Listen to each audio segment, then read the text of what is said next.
We welcome you once again. This is the What It Takes Radio Company. We are connecting you with your audience and helping to bring your message alive.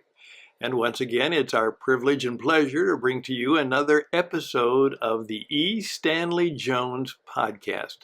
Indeed, the man, the mission, and the messages, a program for you.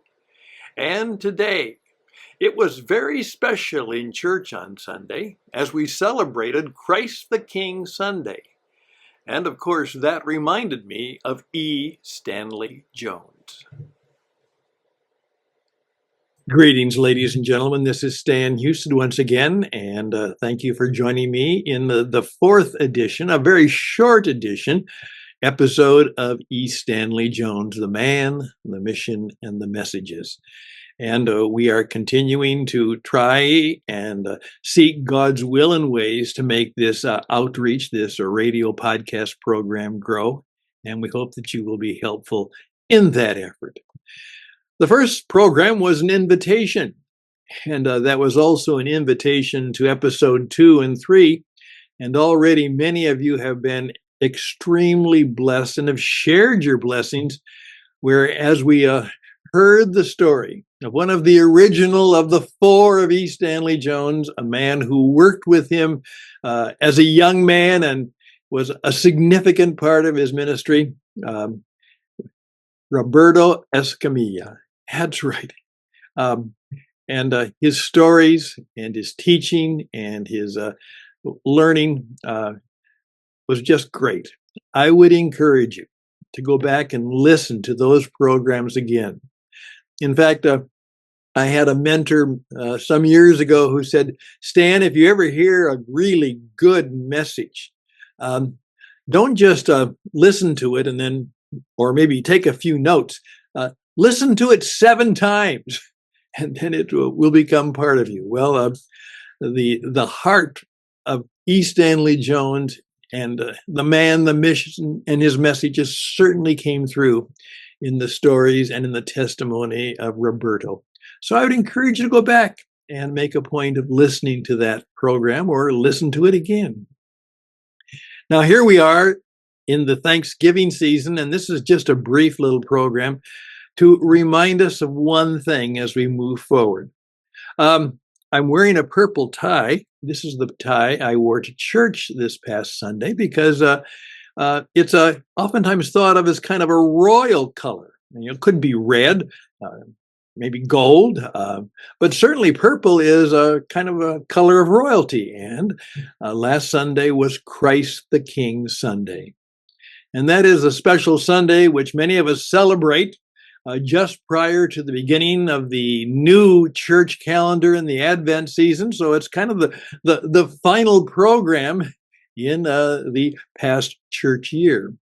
And we are reminded that indeed, Jesus is Lord.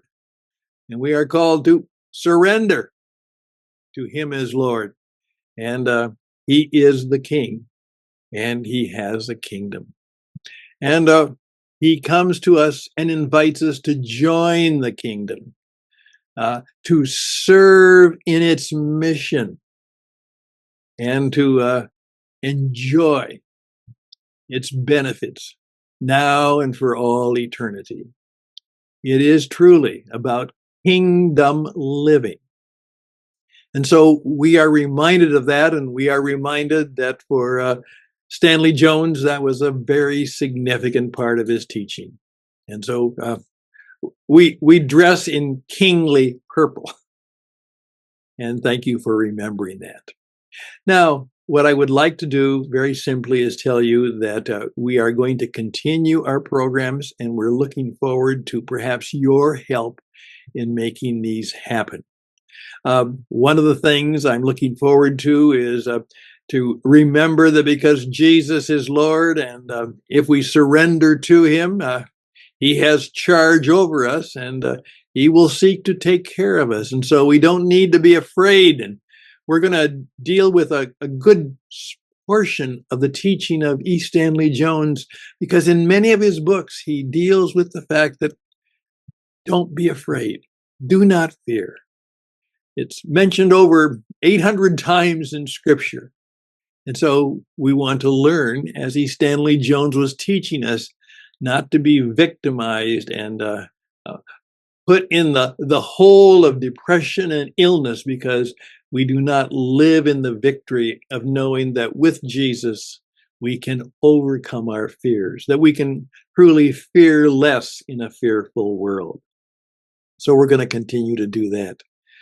I'm also was fascinated because what I also discovered is that a very young man who has passed away of our generation is canonized, or is going to be canonized as a possible saint within the Catholic portfolio of saints. Now, all of us are saints, and I think everybody will, in the Christian tradition, knows that is a fundamental teaching. But of course, certain ones have been chosen by certain churches and ideas as there is a special category of saint that we can venerate and honor, and perhaps direct some of our thoughts, attention, and prayers to. And the more recent one is just a young man, and that caught me up to think, I wonder if E. Stanley Jones would be considered one of those special saints. And you know what? I would believe that he probably does. Now, the Wesleyan and Methodist theology of which he came out of certainly does not put that kind of emphasis or that kind of idea forward, but there are certainly things about him that I would say not only how he ministered and how he messaged and how he missioned, but there was a way that he lived his life that he could truly be one of the saints, one of the saints. And perhaps it's something to think about, and we'll take a few minutes to think about that as we move forward. I would ask you to please consider making a way. I'm asking people to reach out and find a way to help support this outreach and make it possible. And I'm looking for various organizations, colleges, Wesleyan colleges and universities, many of the churches of the Wesleyan and Methodist persuasion. I'm looking for individuals who say, this is somebody who influenced my life in fundamental ways, and I'd like to participate in the program, but I would certainly like the opportunity to be a sponsor of the program.